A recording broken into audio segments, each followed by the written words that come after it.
ஆறாவது வருஷத்துல ஏன் என் வாழ்க்கையில தோல்வி, ஏன் என் வாழ்க்கையில நல்ல காரியம் நடக்கல, ஏன் என் குடும்பத்துல இப்படிப்பட்ட இழப்பு அப்படி நீங்க நினைச்சுக்கிட்டு இருக்கீங்கல்ல, ஆண்டவர் சொல்ற உன்னை இமைப்பொழுதுதான் கைவிட்டேன், ஆனாலும் மறுபடியும் உன்னை உருக்கமான இரக்கத்தால சேர்த்துக்கொண்டேன் கர்த்தர் சொல்லுகிறார். 2026 வருஷத்துல உங்களுக்கு இரக்கத்தை காண்பிக்கும்படி கர்த்தர் காத்திருப்பார். 2025 வருஷம் நீங்க யாருக்கும் தெரியாம செய்த பாவம், ஆண்டவருக்கு பண்ணின துரோகம், அது எவ்வளவு பெருசா இருந்தாலும் பரவாயில்ல, இன்னைக்கு நீங்க அதை ஆண்டவர்கிட்ட அறிக்கையிட்டீங்கன்னா ஆண்டவர் உங்களுக்கு இரக்கம் செய்யும்படி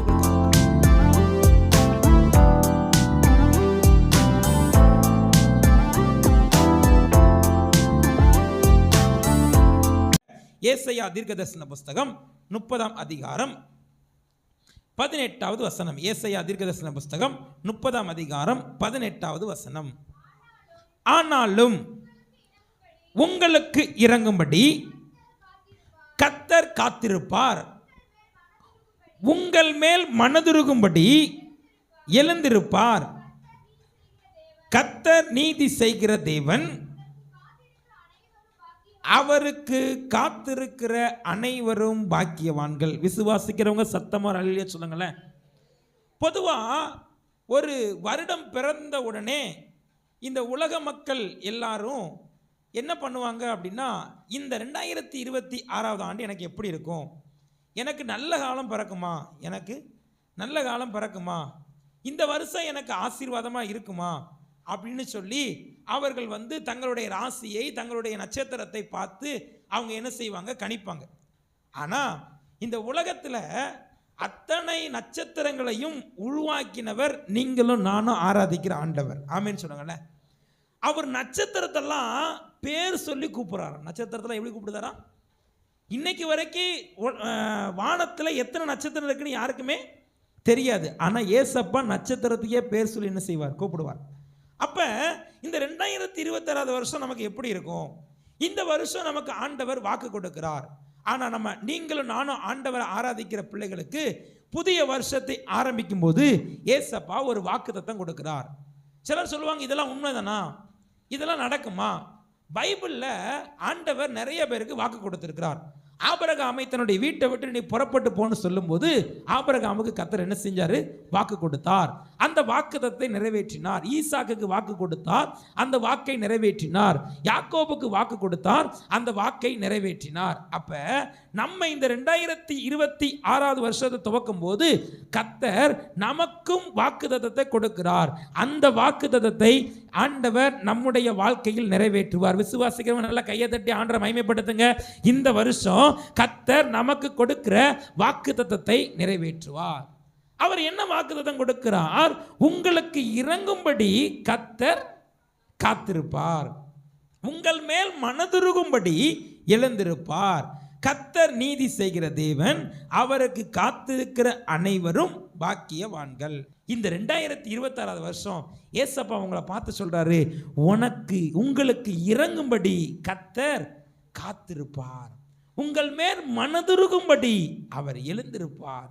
கர்த்தர் நீதி செய்கிற தேவன், அவருக்கு காத்திருக்கிற அனைவரும் பாக்கியவான்கள். இப்ப பக்கத்துல உங்க கையை பிடிச்சு சொல்லுங்க, 2026 உங்களுக்கு இறங்கும்படி கர்த்தர் காத்திருப்பார், உங்கள் மேல் மனதுருகும்படி கர்த்தர் எழுந்திருப்பார். கர்த்தர் நீதி செய்கிற தேவன், அவருக்கு காத்திருக்கிற அனைவரும் பாக்கியவான்கள். நல்ல கைத்தட்டி ஆண்டவரை மகிமைப்படுத்துங்க. இந்த 2026 வருஷத்துல இந்த வசனம் உங்க குடும்பத்தில், உங்க தனிப்பட்ட வாழ்க்கையில நிறைவேறும். விசுவாசிக்கிறீங்களா? இப்ப இந்த சம்பவம் எப்ப சொல்லப்பட்டது? நீங்க ஏசாயா 30ஆம் அதிகாரத்தை வாசிச்சு பார்த்தீங்கன்னா, ஏசாயா அப்படிங்கிற ஒரு தீர்க்கதரிசி சொல்றார். இவர் எப்ப சொல்றாருன்னா, ஆண்டவரை ஆராதிக்கிற பிள்ளைகள் யூத ஜனங்களுக்கு விரோதமாக அசிரியர்கள் படையெடுத்து வர்றாங்க. அப்ப அசிரியர்கள் படையெடுத்து வந்தவனையும் இந்த ஆண்டவரை ஆராதிக்கிற மக்கள் என்ன பண்றாங்க அப்படின்னா, அவங்க கர்த்தரை நம்பாம எகிப்தியரை நம்புறாங்க. நீங்க வாசிங்க பார்ப்போம். ஏசாயா 30ஆம் அதிகாரம் 3வது வசனம். பார்வோனுடைய பலன் உங்களுக்கு வெட்கமாகவும் எகிப்தியருடைய நிழல் கொடுத்த உங்களுக்கு லட்சையாகவும் இருக்கும். பாருங்க, ஆண்டவர் இந்த இஸ்ரவேல் ஜனங்களை எகிப்து தேசத்திலிருந்து விடுதலையாக்கி கூட்டிட்டு வந்தாரா இல்லையா?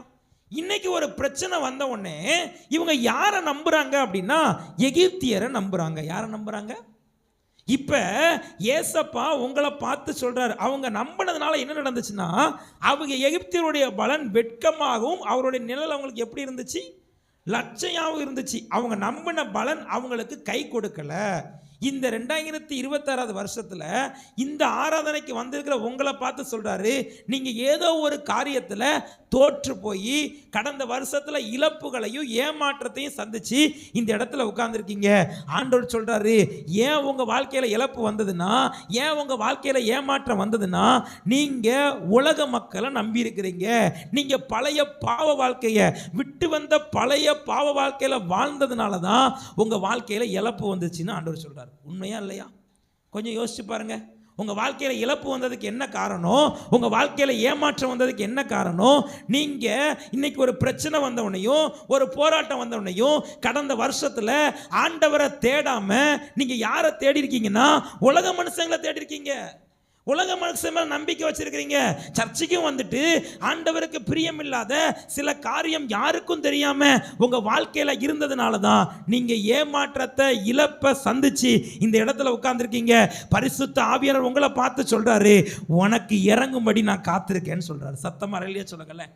கடந்த வருஷத்துல எனக்கு பிரியமில்லாத காரியத்தை செஞ்சு நீ உலக மக்களுடைய ஆலோசனைப்படி கேட்டு உலக மக்கள் செய்யற காரியத்தை செஞ்சு எது நல்ல நேரம் எது கெட்ட நேரம், ஒருவேளை நாள் பார்க்கலாமா, இல்லைன்னா ஜாதகம் பார்க்கலாமா, இல்லைன்னா கிளி ஜோசியக்காரன் வந்து அவன்கிட்ட கேட்கலாமா, இப்படி நிறைய காரியம் உங்க வாழ்க்கையில செயல்பட்டுச்சு. ஆண்டவர் சொல்றாரு, நீ உலக மக்களை நம்பினதுனால நீ ஏமாற்ற சந்திச்ச. ஆனாலும் இந்த புது வருஷத்துல நான் உனக்கு என்ன செய்ய போறேன்னா உனக்கு நான் இறங்க போகிறேன். ஆமென் சொல்லுங்களேன். அவர் சொன்னார், எப்ப இறங்குவாரா? 15ஆம் வசனத்தை வாசிங்க.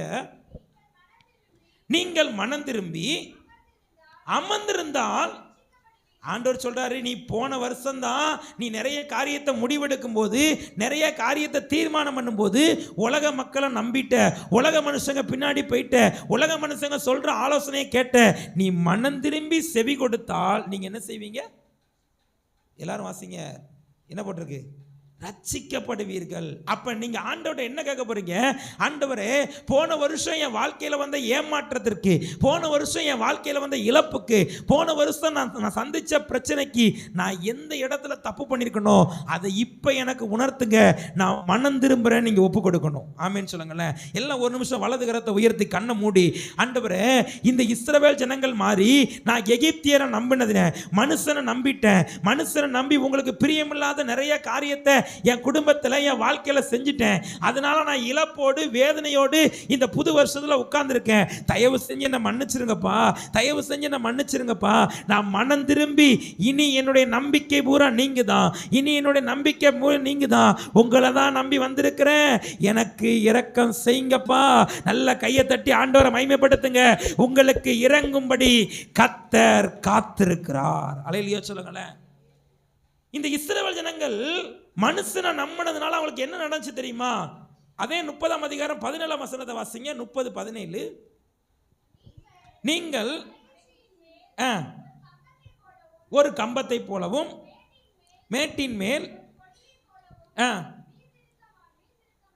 மட்டாக ஒருவன் பயமுறுத்த 1000 பேரும் 5 பேர் பயமுறுத்த நீங்கள் அனைவரும் ஓடி போவார்கள். இந்த இஸ்ரவேல் ஜனங்களுடைய நிலைமையை பாருங்க. ஒரு ஆள் பயங்காட்டினா எத்தனை பேர் ஓடி போறாங்களா? எத்தனை பேர் ஓடி போறாங்க? ஒரு ஆள் பயங்காட்டினா 1000 பேர். 5 பேர் பயங்காட்டினா 5000 பேர். அனைவரும் என்ன செஞ்சிருந்தாங்க? இந்த இஸ்ரவேல் ஜனங்களுக்குள்ள பயந்து போன ஒரு சூழ்நிலைமை. இந்த ஆராதனைக்கு வந்திருக்கிற உங்க வாழ்க்கையில கூட ஏதோ ஒரு காரியத்தை குறித்து பயத்தோட உட்கார்ந்துருக்கீங்க. ஐயோ, எனக்கு என் குடும்பத்தை நினைச்சா பயமா இருக்கு, என் குடும்பத்தில் வருமானத்தை நினைச்சா பயமா இருக்கு, என் பிள்ளைய நினைச்சா பயமா இருக்கு, என் எதிர்காலத்தை நினைச்சா பயமா இருக்கு. இந்த பயம் ஏன் வந்துச்சு? இந்த இஸ்ரவேல் ஜனங்களை ஆண்டவர் அதிசயமா நடத்தினார். ஆனா இவங்க இன்னைக்கு உலகத்துக்கு பின்னாடி போயிட்டாங்க, உலக மனுஷன் நம்பிட்டாங்க. இந்த இஸ்ரவேல் ஜனங்களுக்கு ஆண்டவர் என்ன வாக்குத்தத்தம் கொடுத்தார் தெரியுமா? வாசிங்க பார்ப்போம். உபாகமம் 28ஆம் அதிகாரம் 7ஆம் வசனம் வாசிங்க. உபாகமம் 28ஆம் அதிகாரம் 7ஆம் வசனம்.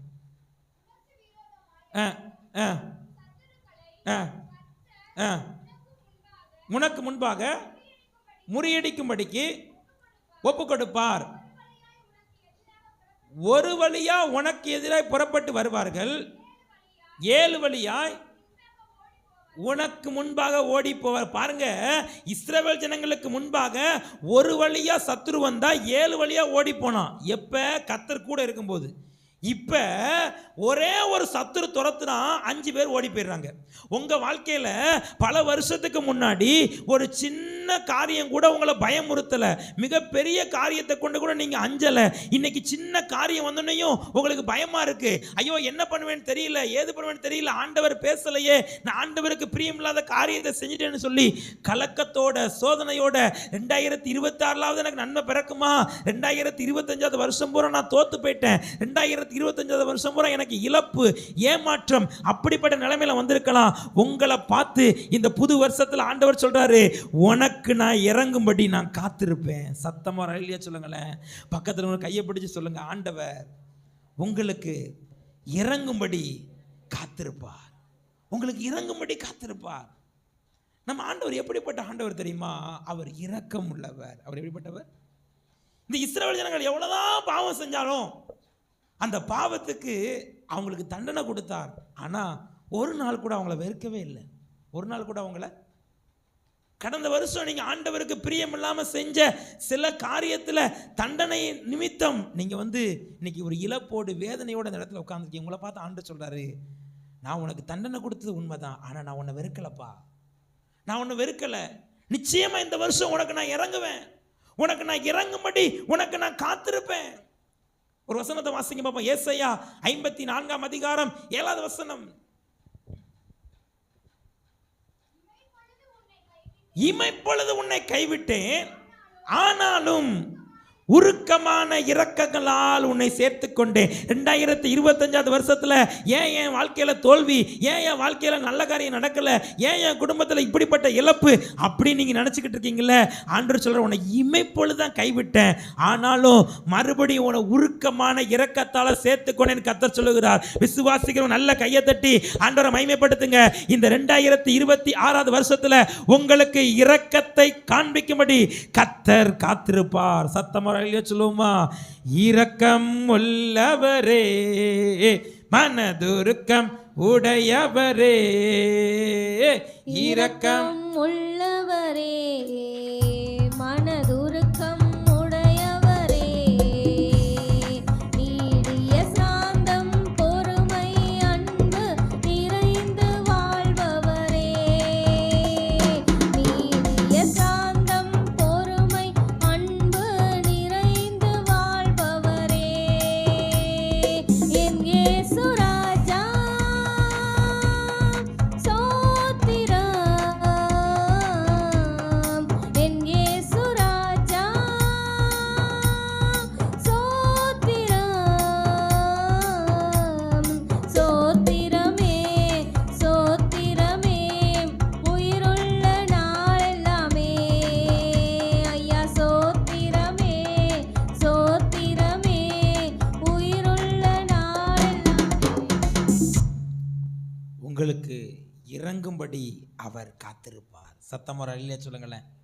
இந்த 2026 வருஷத்துல ஆண்டவருடைய இரக்கம் உங்க வாழ்க்கையில பரிபூர்ணமா செயல்படும். அல்லேலூயா சொல்லுங்க. அவர் இரக்கம் பாராட்டிட்டார்னா நம்ம வாழ்க்கையில் அற்புதம் நடக்க ஆரம்பிச்சிடும். இந்த இஸ்ரவேல் ஜனங்கள் பாவம் செஞ்சது உண்மைதான், இந்த இஸ்ரவேல் ஜனங்கள் ஆண்டவரை மறந்தது உண்மைதான், ஆனா ஆண்டவர் அவங்களுக்கு இறங்கும்படி காத்திருக்கிறார்.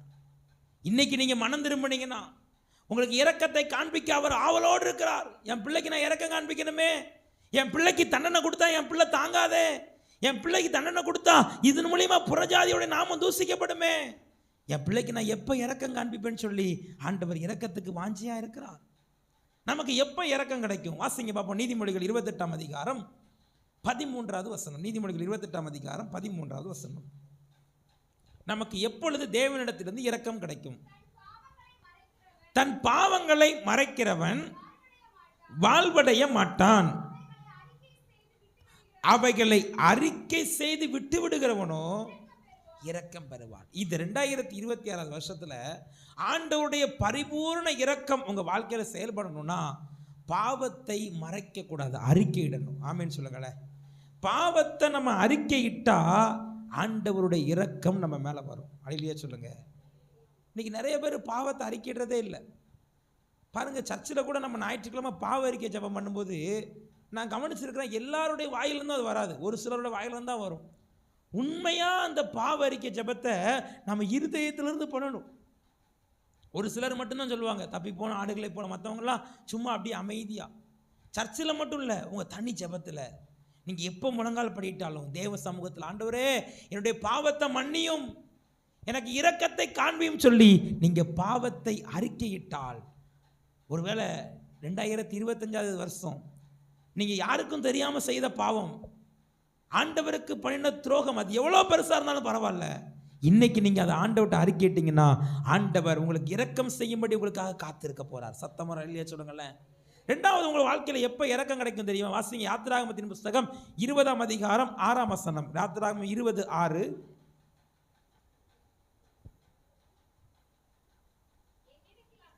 என்னிடத்தில் அன்பு கூர்ந்து என் கற்பனைகளை கை கொள்கிறவர்களுக்கோ அவர் 1000 தலைமுறை மட்டும். ஆண்டவர் சொல்றாரு, நீ என்கிட்ட அன்பு கூர்ந்து என் கட்டளையின்படி நீ கை கொண்டா நான் இறக்கம் உனக்கு மட்டும் செய்ய மாட்டேன், 1000 தலைமுறைக்கு செய்வேன்னு சத்தம் சொல்றார். சத்தமாக அழிலே சொல்லுங்களேன். பக்கத்தில் கையை பிடிச்சு சொல்லுங்க, நீங்க ஆண்டவர்கிட்ட அன்பு கூர்ந்தீங்கன்னா, அவருடைய கற்பனையின்படி செஞ்சீங்கன்னா உங்களுக்கு மட்டும் இல்லை, 1000 தலைமுறைக்கு அவர் இரக்கம் செய்வார். சத்தமாக அழிலே சொல்லுங்களேன். நம்ம எல்லாருக்கும் எத்தனை தலைமுறை தெரியும் சொல்லுங்க பாப்பா? எத்தனை தலைமுறை தெரியும்? 3 தெரியும். 3 தெரியுமா? மிஞ்சிட்டா 4 தெரியும். 3 தானே தெரியும். நம்ம அப்பா, நம்ம அப்பாவுக்கு அப்பா தாத்தா, சில நேரம் தாத்தாவுடைய அப்பா வேணால் தெரியும், அப்படி தானே? தெரியுமா? அவ்வளோதான். 3 தலைமுறை தான் நமக்கு தெரியும். ஆனால் ஆண்டவருக்கு மட்டும் நம்ம அவர் கற்பனைக்கு நம்ம பயந்து நடந்தோம்னா, அவரிடத்துல நம்ம முழுமையாக அன்பு கூர்ந்தோம்னா இரக்கம் உங்களுக்கு மட்டும் இல்லை, அவர் 1000 தலைமுறைக்கு செய்வார். விசுவாசிக்கிறவங்க சத்தமாக அழிலே சொல்லுங்க. எப்போ உங்கள் வாழ்க்கையில் இரக்கம் வரும்? நீங்கள் பாவத்தை அறிக்கையிட்டால் இரக்கம் வரும். நீங்கள் தேவனிடத்தில் அன்பு கூர்ந்தால் இரக்கம் வரும். அழிலே சொல்லுங்க. நீங்கள் தூங்கும்போது எழுப்பி கேட்டாலும் மறக்காமல் சொல்லணும். ஆமேன்னு சொல்லுங்களேன். கர்த்தர் உங்களுக்கு இந்த வருஷத்தில் இரக்கத்தை காண்பிக்க போகிறார். ரெண்டாவது அந்த வசனத்தை வாசிங்க. ஏசாயா 30ஆம் அதிகாரம் 18வது வசனம். உங்களுக்கு இறங்கும்படி அவர் காத்திருப்பார், உங்கள் மேல் மனதுருகும்படி அவர் எழுந்திருப்பார். உங்கள் மேல் மனதுருகும்படி அவர் எழுந்திருப்பார். போதும். இப்ப முதல்ல ஏசப்பா சொல்றாரு, 2026 வருஷத்துல உன் மேல நான் இரக்கத்தை காண்பிக்க போறேன். ரெண்டாவது, உன் மேல நான் மனதுருகும்படி நான் என்ன செய்ய போறேன்னா எழுந்திருக்க போகிறேன். உங்க மேல மனதுருகும்படி நான் என்ன செய்ய போறேன்? உங்களுக்காக மனதுருகி எழுந்திருக்கிறவர் இந்த உலகத்தில் இருக்கிற சாதாரண மனிதன் அல்ல. வானத்தையும் பூமியையும் உண்டாக்கின ஆண்டவர் உங்களுக்காக உங்க மேல மனதுருகும்படி அவர் எழுந்திருப்பார். லூக்கா எழுதின சுவிசேஷம் 15ஆம் அதிகாரம் இல்ல 20ஆம் வசனம். லூக்கா எழுதின சுவிசேஷம் 15ஆம் அதிகாரம். எழுந்து புறப்பட்டு தன் தகப்பனிடத்தில் வந்தான். அவன் தூரத்தில் வரும்போதே அவர்களுடைய தகப்பன் அவனை கண்டு மனதுருகி ஓடி அவனை கழுத்தை கட்டிக்கொண்டு அவனை முத்தம் செய்தான். கையை தட்டி ஆண்டவரை மகிமைப்படுத்துவோமா? பாருங்க, இந்த இடத்துல ஒரு சம்பவம் எழுதப்பட்டிருக்கு. ஒரு தகப்பனுக்கு 2 குமாரர்கள், ஒருவன் மூத்தவன், இன்னொருவன் இளைய குமாரன். இந்த இளைய குமாரன் என்ன செஞ்சிட்டான்? அப்பா கிட்ட இருக்கும்போது அப்பாவுடைய அருமை தெரியல. எப்பவுமே நமக்கு ஆண்டவர் நம்மோடு கூட இருக்கும்போது நமக்கு ஆண்டோட அருமை தெரியாது. அவர் கைவிட்ட போது தான் நமக்கு தெரியும்.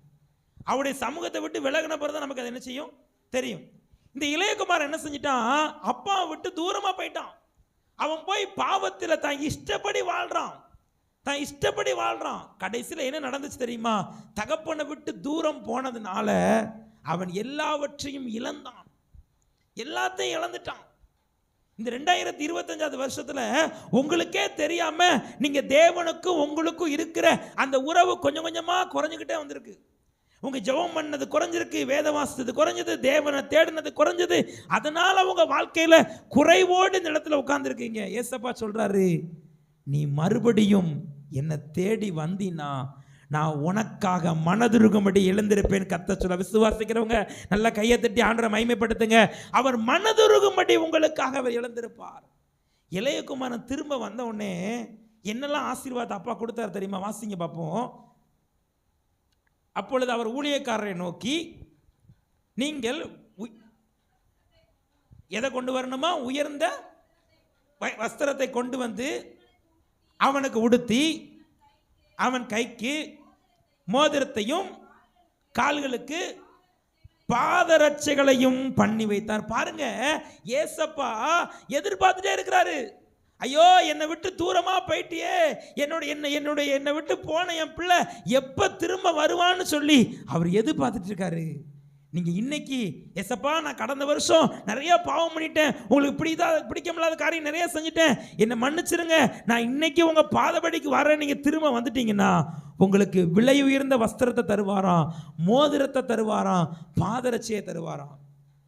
வஸ்திரம், மோதிரம், பாதரட்சை, இந்த மூணுக்கு ஒரு ஒத்துமை இருக்கு. சொல்லுங்க பார்ப்போம். புரியலையா? வஸ்திரம், ட்ரெஸ்ஸு, மோதிரம், செருப்பு, இந்த மூணுக்கு ஒரு ஒத்துமை இருக்கு. யாராவது சொல்லுங்க பார்ப்போம். தெரியாதா? மூணுமே ஒரு ஆள் போட்டதை இன்னொரு ஆள் போட முடியாது. ஒரு ஆள் போட்டதை, புரியலையா? நீ ஒரு ஆள் போட்ட ட்ரெஸ்ஸை ஒரு ஆளுக்கு ஒரு அளவு இருக்கும், இன்னொரு ஆளுக்கு ஒரு அளவு இருக்கும். அப்படி தானே? எனக்கு 38ஆம் நம்பர்னா அண்ணனுக்கு 40ஆம் நம்பர். சரி தானே? அப்படி தானே? என் விரலுக்கு சுண்டு விரலில், அவர் விரலில் கட்டை விரலில் போடுற மோதிரத்தை என் விரலில் சுண்டு விரலில் கூட நினச்ச முடியாது, போட முடியாது. அவருக்கு செருப்பு 8ஆம் நம்பர்னா என் செருப்பு 7ஆம் நம்பராக இருக்கும். அப்படி தானே? அப்போ இந்த மூணுக்கும் ஒரே அளவு. அப்படி தானே? இப்போ நல்லா கவனிங்க. ரொம்ப நாளாக அப்பாவை விட்டு தூரமாக போயிட்டான் இளையகுமாரன். ஆனால் எப்படியாவது என் பிள்ளை திரும்பி வருவான்னு சொல்லி பிள்ளைக்குன்னு வச்சிருக்கிற ஆசீர்வாதத்தை ஏசப்பா ஆயத்தம் பண்ணி வச்சிருக்கிறாரு. கைத்தட்டி ஆண்டரை மகிமைப்படுத்துங்க.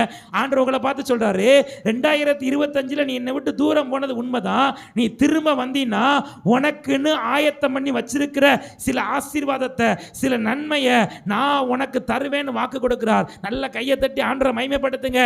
நீங்க திரும்பவும் நீங்க வந்தீங்கன்னா மரித்து போயிருக்கிறவங்க வாழ்க்கை உயிர் பெறும், மரித்து போயிருக்கிறவங்க வாழ்க்கை உயிர் பெறும். உங்களுக்குன்னு ஆண்டவர் வைத்திருக்கிற ஆசீர்வாதத்தை திரும்ப தருவார். அல்லேலூயா சொல்லுங்க. முதல்ல நான் சொன்னேன், உங்களுக்கு இரக்கம் செய்யும்படி காத்திருப்பார். இரண்டாவது, உங்களுக்கு உங்கள் மேல் மனதுருகும்படி அவர் எழுந்திருப்பார். மனதுருகுனா என்ன நடக்கும்னா, உங்களுக்குன்னு சில ஆசீர்வாதத்தை அவர் ஆயத்தம் பண்ணி வச்சிருக்கிறாரு, அதை உங்களுக்கு கொடுக்க போறார். அல்லேலூயா சொல்லுங்க. இப்ப பக்கத்துல உங்க கையை பிடிச்சு சொல்லுங்க, உங்க மேல மனதுருகும்படி ஆண்டவர் இந்த வருஷம் எழுந்தருளுவார். அவர் எழுந்தருளும் போது உங்களுக்குன்னு சில ஆசீர்வாதத்தை அவர் ஆயத்தம் பண்ணி வச்சிருக்காரு, அதை உங்களுக்கு மட்டும்தான் தருவார். நல்லா மூஞ்ச பார்த்து கண்ணை திறந்து சொல்லுங்க பாப்பா, அதை உங்களுக்கு மட்டும்தான் தருவார். அல்லேலூயா. மூணாவது, கர்த்தர் உங்களுக்கு என்ன செய்ய போறார்? வாசிங்க, லூக்கா எழுதின சுவிசேஷம், அதே வசனத்தை வாசிங்க. முதல்ல உங்களுக்கு இறங்கும்படி காத்திருப்பார், உங்கள் மேல் மனதிருக்கும்படி எழுந்திருப்பார், கர்த்தர் உங்களுக்கு நீதி செய்கிற தேவன். கர்த்தர் உங்களுக்கு நீதி செய்கிற தேவன். இன்னைக்கு பாருங்க, வீட்லேயும் சரி, சபையிலையும் சரி, நாட்டிலையும் சரி, நீதி எங்கேயாவது இருக்குன்னு நினைக்கிறீங்க? நீதியே இல்லை. நம்ம சொல்றது என்னன்னா, எனக்கு நீதியே இல்லை பிரதர், நான் எவ்வளவோ செஞ்சாலும் எனக்கு என்னதான் வருதுன்னா அநீதி தான் வருது. ஒருவேளை அந்த 2025 வருஷம் முழுவதும் நீங்க அநீதியவே சந்திச்சிருக்கலாம். நீங்க எவ்வளவு செஞ்சாலும் உங்களுக்கு நல்ல பேர் கிடைக்காம அநீதியை கடந்து வந்திருக்கலாம். ஆண்டவர் சொல்றாரு, நான் உனக்கு நீதி செய்ய போறேன். அவர் எப்படி நீதி செய்வார்? வாசிங்க, லூக்கா எழுதின சுவிசேஷம் 18ஆம் அதிகாரம் 7வது வசனம். அந்தபடியே தேவன் தம்மை நோக்கி இரவும் பகலும் கூப்பிடுகிறவர்களாகிய தம்மால் தெரிந்து கொள்ளப்பட்டவர்களின் விஷயத்தில் எப்படி இருந்து நீடிய பொறுமையுள்ளவர்களாக இருந்து அவர்களுக்கு நியாயம் செய்யாமல் இருப்பாரோ? சீக்கிரத்திலே அவர்களுக்கு நியாயம் செய்வார். சத்தமா இல்லையா சொல்லுங்களேன். நீங்க தேவனுடைய சமூகத்தில், ஆண்டவரே ரொம்ப நாளா எனக்கு இந்த காரியத்தில் நீதி செய்யுங்கப்பா, ரொம்ப நாளா என் காரியத்தில் அற்புதம் நடத்துங்க, எனக்கு உதவி செய்ய யாரும் இல்லை, எனக்காக பரிந்து பேச யாரும் இல்லை, எனக்கு நீங்க தான் நீதி செய்யணும்னு சொல்லி நீங்க தேவ சமூகத்தில் காக்கிறீங்கல்ல, ஆண்டவர் சொல்றாரு இந்த 2026 வருஷத்துல சீக்கிரத்திலே உங்களுக்கு நியாயம் செய்ய போகிறார். சத்தமா இல்லையா சொல்லுங்க. சீக்கிரத்திலே நீதி செய்ய போகிறார். சீக்கிரத்திலே உங்களுக்காக நீதி செய்யும்படி அவர் ஒரு அற்புதத்தை செய்ய போகிறார். சத்தமா இல்லையா சொல்லுங்க. 103 சங்கீதம் 6 வசனத்தை வாசிங்க. அவர் யாருக்கு நீதி செய்கிறாராம்? ஒடுக்கப்படுகிற யாவருக்கும் கர்த்தர் நீதியையும் நியாயத்தையும் செய்கிறார். அவர் தமது வழிகளை அவர் ஒடுக்கப்படுகிற யாவருக்கும் நீதியையும் நியாயத்தையும். ஒருவேளை நீங்க ஒடுக்கப்படலாம், உங்க குடும்பத்தில் ஒடுக்கப்படலாம், வேலை செய்கிற இடத்துல ஒடுக்கப்படலாம், கிராமத்தில் ஒடுக்கப்படலாம். என் பக்கத்தில் இருக்கிற நீதியை பேச யாருமே இல்லையே, எனக்கு நீதி செய்ய யாருமே இல்லையே. உங்களுக்காக கர்த்தரே நீதி செய்ய போகிறார். ஆமென் சொல்லுங்களேன். நம்ம ஆண்டவர் நீதியுள்ள நியாயாதிபதி. அவர் நீதியுள்ள நியாயாதிபதி. உங்களுக்கு நீதி நியாயம் செய்வார். அதை எப்போ செய்வார்னா சீக்கிரத்தில் செய்ய போறார். ஆமென் சொல்லுங்க. இப்போ பக்கத்தில் கையை பிடிச்சு சொல்லுங்க, சீக்கிரத்தில் ஆண்டவர் உங்களுக்கு நீதி செய்ய போறாரு. அல்லேலூயா.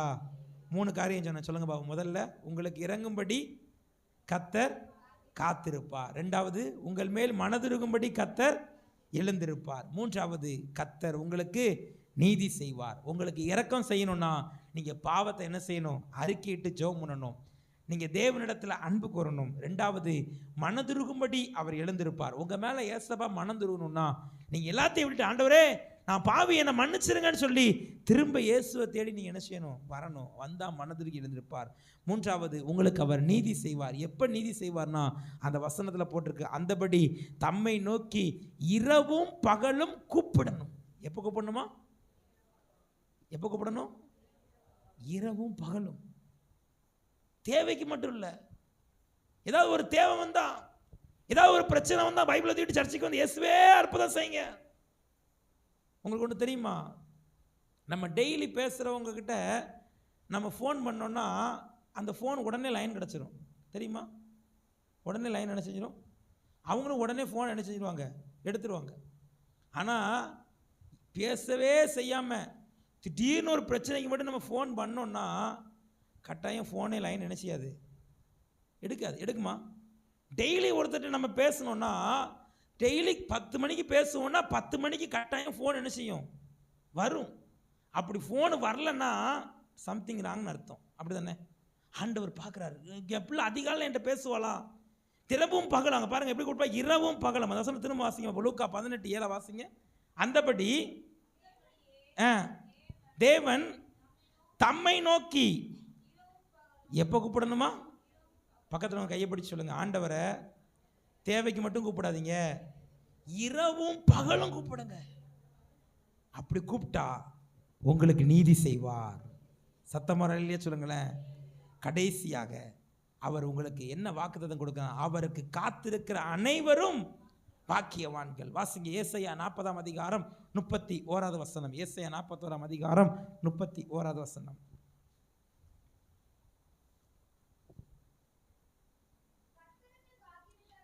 கர்த்தருக்கு காத்திருக்கிறவர்களோ புது பலன் அடைந்து கழுகை போல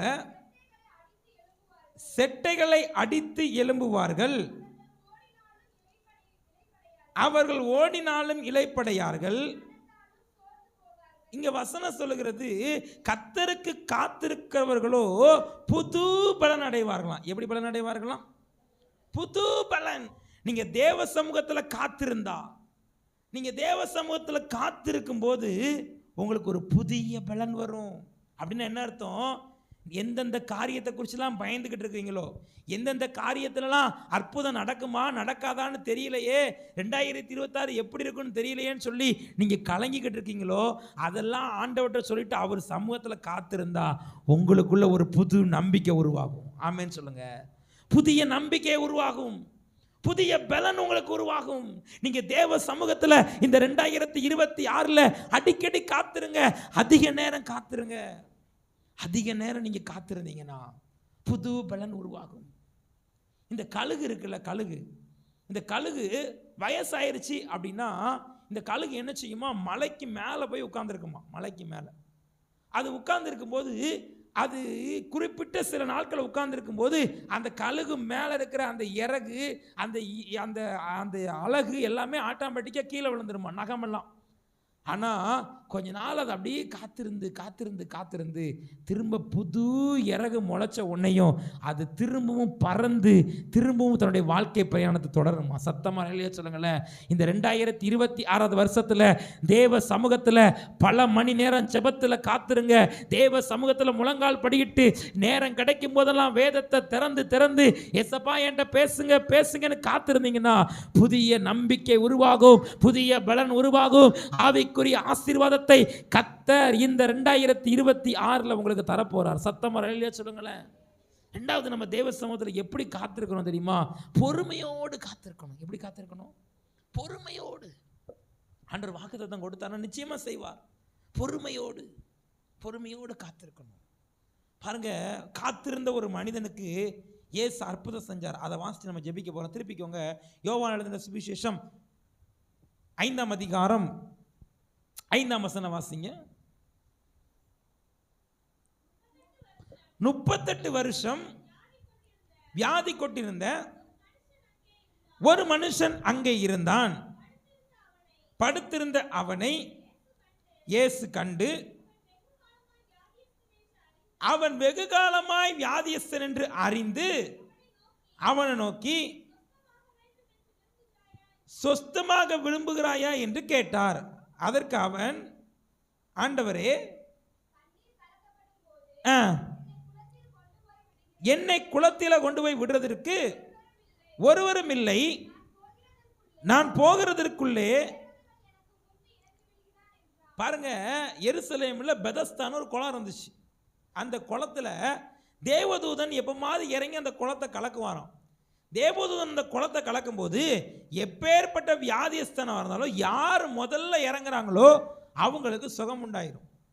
இப்போ அந்த குளத்துக்கிட்ட 38 வருஷமா அற்புதத்தை எதிர்பார்த்து ஒருத்தன் காத்திருக்கிறான். அற்புதத்தை எதிர்பார்த்து காத்திருக்கிறான். எப்போ குளம் கலங்கும், எப்போ நான் உள்ளே போய் இறங்கலாம். இவனுக்கு நடக்க முடியாத வியாதி. இவனை கொண்டு போய் குளத்தில் இறக்கி விடுறதுக்கு ஒருவராலும் இல்லை. ஆனால் இங்கே என்ன நடந்துச்சு தெரியுமா? 38 வருஷமா குளம் கலங்கும்னு காத்திருந்து அவன் சொல்கிறான், என்னை கொண்டு போய் விடுறதுக்கு யாருமே இல்லை அப்படிங்கிறான். அப்போ அவன் ஒரு மனுஷனுடைய உதவியை எதிர்பார்த்து காத்திருந்துருக்கிறான். அப்படி தானே? யாராவது கொண்டு விட்டா எனக்கு சரியாயிரும் அப்படின்னு காத்திருந்துருக்கிறான். ஆனால் அவனுக்கு ஒரு உதவியும் கிடைக்கல. கடந்த வருஷத்தில் நீங்கள் ஏதோ ஒரு சூழ்நிலையில் மனுஷனுடைய உதவி எதிர்பார்த்து மனுஷங்கிட்ட போய் பல மணி நேரம் காத்திருந்துருக்கீங்க. வியாதியிலிருந்து விடுதலை வேணும்னு ஆஸ்பத்திரியில் பல மணி நேரம் காத்திருந்துருக்கீங்க. இல்லைன்னா பணம் வேணும்னு சொல்லி ஒரு மனுஷங்கிட்ட கடன் கேட்க பல மணி நேரம் காத்திருந்துருக்கீங்க. இல்லைன்னா என் பிள்ளைக்கு கல்யாணம் ஆகணும்னு சொல்லி தெரிஞ்ச புரோக்கர் இருக்காருன்னு சொல்லி அவர்கிட்ட பல மணி நேரம் காத்திருந்துருக்கீங்க. இல்லைன்னா பக்கத்து வீட்டு இருக்காரக்கா நல்ல ஐடியா இருக்குன்னு சொல்லி அங்கே போய் உட்காந்து பல மணி நேரம் காத்திருந்துருக்கீங்க. உங்களுக்கு ஒரு அற்புதம் நடக்கலை. இன்னைக்கு ஏசப்பா சொல்கிறாரு, நீங்கள் அவருடைய சமூகத்தில் காத்திருந்தீங்கன்னா அவரே உங்களுக்கு இறங்கி வந்து இந்த 2026ல் உங்களுக்கு அற்புதம் செய்வார். விசுவாசிக்கிறோம், கைத்தட்டி ஆண்டவரை மகிமைப்படுத்துங்க. அவருக்கு காத்திருக்கிற அனைவரும் பாக்கியவான்கள். இங்கே 38 வருஷமா ஏமாற்றத்தை தோல்வியை சந்திச்சவனை தேடி இயேசு வந்தார்.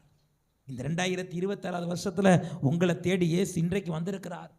உங்களுக்கு இரக்கம் செய்யும்படி, உங்க மேல மனதிருக்கும்படி, உங்களுக்கு நீதி செய்யும்படி, உங்களுக்கு அற்புதம் செய்யும்படி இயேசு இன்னைக்கு வந்திருக்கிறார். எத்தனை பேர் விசுவாசிக்கிறீங்க? இந்த வருஷம் அவர் உங்களுக்கு இரக்கம் செய்வார். இந்த வருஷம் உங்களுக்கு அவர் மனதுருகுவார். இந்த வருஷம் உங்களுக்கு நீதி செய்வார். அவருக்கு காத்திருக்கிற அனைவரும் நீங்களும் நானும் பாக்கியவான்கள். விசுவாசிக்க ஜெபம் எழுந்து நிற்போம். விசுவாசத்தோடு ஜெபிக்கும்படி எழுந்து நிற்போம். ஆண்டவர் நம்ம கூட பேசியிருக்கிறார். ஒரு முக்கியமான நேரம். எல்லாரும் கண்களை மூடி, யார் எங்கேயும் வேடிக்கை பார்க்காதீங்க. இந்த வருஷம் கர்த்தர் கொடுத்த வாக்குத்தத்த வசனத்துக்காக நல்ல கர்த்தர் ஸ்தோத்திரம் பண்ணுங்க பார்ப்போம். நல்ல எல்லாம் வலதுகரத்தை உயர்த்தி கர்த்தரை நல்ல ஸ்தோத்திரம் பண்ணுங்க. ஆண்டவரே, இந்த 2026 வருஷத்துல உங்களுக்கு இறங்கும்படி கர்த்தர் காத்திருப்பார். ஆண்டவரே, என் கூட தான் நீங்கள் பேசுறீங்கப்பா. உங்கள் வலது கரத்தை உங்கள் இருதயத்தில் வச்சு, அப்பா 2026 நான் மனுஷனுடைய தயவை நம்பி போயிட்டேன், நான் மனுஷனுடைய ஆலோசனையை கேட்டு போயிட்டேன், உமக்கு பிரியமில்லாத நிறைய காரியத்தை நான் செஞ்சதுனால தான் இன்றைக்கி ஏமாற்றத்தோட தோல்வியோடு இந்த இடத்துல வந்து நான் உட்காந்துருக்கேன். ஆனால் நீங்கள் சொல்கிறீங்க நான் மறுபடியும் உன் மேலே இறக்கம் காண்பிப்பேன்னு சொல்லி. என் மேலே இறக்கம் காண்பீங்கப்பா. நீங்கள் தான் சோமணும், நீங்கள் வாயை திறந்து சோமணும். நீங்களும் ஆண்டவரும் அவர் இங்கு தான் உலாவி கொண்டிருக்கிறார். அவர் வாக்கு கொடுத்த தேவன் உண்மை உள்ளவர். என் நாமத்தினால எங்கே 2 அல்லது 3 பேர் கூடினாலும் அவங்க நடுவில் இருக்கிறேன்னு சொன்ன ஆண்டவர் அவர் உண்மை உள்ளவர். அவர் நிச்சயமாக உங்களுக்கு அற்புதம் செய்ய போகிறார், நிச்சயமாக உங்களுக்கு ஏற்பு செய்ய போகிறார். ஆண்டவர்கிட்ட சொல்லுங்க, அப்பா எனக்கு இறக்கம் காண்பீங்கப்பா. இறக்கம் உங்களுக்கு எப்போ வரும் தெரியுமா? பாவத்தை அறிக்கையிட்டால். ஆண்டவர்கிட்ட அறிக்கையிடுங்க, ஆண்டவரே கடந்த வருஷத்தில் 2025 தெரிஞ்சும் தெரியாமையும் துணிகரமாக இல்லைன்னா யாருமே பார்க்கலன்னு சொல்லி நான் செய்த எல்லா பாவத்தையும் ஒரே ஒரு விஷயம் மன்னிச்சிருங்கப்பா, ஒரு விஷயம் மன்னிச்சிருங்கப்பா. பாவத்தை மறைக்கிறவன் வாழ்வடைய மாட்டான், அதை அறிக்கை செய்து விட்டு விடுகிறவன் இரக்கம் பெறுவான்னு சொன்னீங்களப்பா. என்னுடைய வாழ்க்கையில் இரக்கத்தை காண்பீங்க தகப்பனே. உங்கள் கற்பனைகளை கை கூறுகிறவருக்கு 1000 தலைமுறைக்கு இரக்கம் உண்டாகுன்னு சொன்னீங்களப்பா. எனக்கு அந்த இரக்கத்தை தாங்கப்பா, எனக்கு அந்த இரக்கத்தை தாங்கப்பா. வாய்களை திறந்து கேளுங்க, அப்பா உங்கள் இரக்கங்களுக்கு முடிவே இல்லை ஆண்டவரே, அவை காலைதோறும் புதிதாக இருக்குமே. அந்த இரக்கத்தை என் வாழ்க்கையில் கட்டளையிடுங்கப்பா. 2வது ஆண்டவர்கிட்ட கேளுங்க, அவர் மனதுருகும்படி உங்களுக்காக எழுந்திருப்பார். அந்த இளையகுமாரன் திரும்ப வந்தபோது, நீ என்கிட்ட எல்லாத்தையும் பிடுங்கிட்டு போயிட்டல, என் ஆஸ்தியவே நீ அழிச்சு போட்ட, திரும்ப ஏன்டா நீ வந்தேன்னு சொல்லி இளையகுமாரனை புறம்பே தள்ளல. ஒருவேளை இந்த ஆராதனைக்கு ஆண்டவரே கடந்த வருஷம் ஃபுல்லாக உங்களை விட்டு நான் தூரமாக போயிட்டேன், ஆனால் நான் இன்னைக்கு மறுபடியும் உங்கள் சமூகத்தில் வந்திருக்கிறேன், எனக்காக மனதுருகும்படி எழுந்திருங்கப்பா. எனக்குன்னு நீங்கள் வச்சிருக்கிற ஆசீர்வாதத்தை, எனக்குன்னு ஆயத்தம் பண்ணி வைத்திருக்கிற அந்த ரட்சிப்பு என்கிற வஸ்திரம், அந்த மோதிரம், அந்த பாதரட்சையை நான் தரித்துக்கொள்ள என்ன ஆயத்தப்படுத்துங்கப்பா. நான் தரித்துக்கொள்ள என்ன ஆயத்தப்படுத்துங்க தகப்பனே. 3வது, உங்களுக்கு நீதி செய்கிற தேவன். ஆண்டவர்கிட்ட கேளுங்க, எந்த காரியத்தில் ஆண்டவர் உங்களுக்கு நீதி செய்யணும். ஆண்டவரே ரொம்ப நாளாக இந்த பிரச்சனை நடந்துக்கிட்டே இருக்கு, ரொம்ப நாளாக இந்த போராட்டம் நடந்துக்கிட்டே இருக்கு, எப்போ இந்த போராட்டத்துக்கு முடிவு வரும், எப்போ இந்த பிரச்சனைக்கு முடிவு வரும் எனக்கு தெரியல. ஆண்டவரே நீ நீதி செய்கிற தேவன், எனக்கு நீதி செய்யுங்கப்பா, எனக்கு நீதி செய்யுங்க ஆண்டவரே. என்னுடைய வாழ்க்கையில் நீதி நியாயத்தை செய்யுங்கப்பா. ஒடுக்கப்படுகிற யாவருக்கும் நீதி செய்வேன்னு சொன்னீங்களப்பா. சீக்கிரத்தில் நீதி நியாயம் செய்வேன்னு சொன்னீங்களே, சீக்கிரத்தில் நீதி நியாயத்தை செய்யுங்க ஆண்டவரே. அவருக்கு காத்திருக்கிற அனைவரும் பாக்கியவான்கள். வெகு காலமா எப்படியாவது எனக்கு அற்புதம் நடந்துராதா, எப்படியாவது எனக்கு வாக்குத்தத்தை நிறைவேறாதா, எப்படியாவது எனக்கு விடுதலை கிடைச்சிடாதான்னு சொல்லி நான் எவ்வளோ நாளாக எதிர்பார்த்து அந்த 38 வருஷம் பெதஸ்தா குளத்தில் படுத்திருந்தவன் மாதிரி ஆண்டவரே நான் உங்கள் அற்புதத்தை எதிர்பார்த்தே படுத்திருந்தேனப்பா. ஏசப்பா சொல்றார், இன்னைக்கு நான் தேடி வந்திருக்கேன் மகளே. எந்த காரியத்தில் அற்புதம் வேணும், நீ வெகு நாளாய் காத்திருந்த காரியத்தில் உனக்கு அற்புதம் செய்யும்படி நான் இறங்கி வந்திருக்கிறேன் கர்த்தர் சொல்லுகிறார். விசுவாசிக்கிறவங்க நல்ல கையை தட்டி ஆண்டவரை மகிமைப்படுத்துங்க. உங்களுக்கு இரக்கத்தை காண்பிக்கும்படி, உங்களுக்கு நீதி செய்யும்படி, உங்க மேல மனதிருக்கும்படி, உங்களுக்கு வச்சிருக்கிற ஆசீர்வாதத்தை கொடுக்கும்படி தகப்பனே இந்த வருஷம் முழுவதும் நீர் எங்களை அப்படி நடத்த போற கிருபைக்காய் இரக்கத்துக்காய் நமக்கு நன்றி செலுத்துகிறப்பா. உடைய வார்த்தைக்காக ஸ்தோத்திரம். இன்றைக்கு சொன்ன வார்த்தையின்படி இந்த வாக்குத்தத்தங்கள் ஆசீர்வாதங்கள் வாழ்க்கையில் வந்து எங்களுக்கு பலிக்கட்டும், கிருபை தாரும். நீ இயேசு மூலம் ஜெபிக்கிறோம் ஜீவனில் நல்ல பிதாவே, ஆமென்.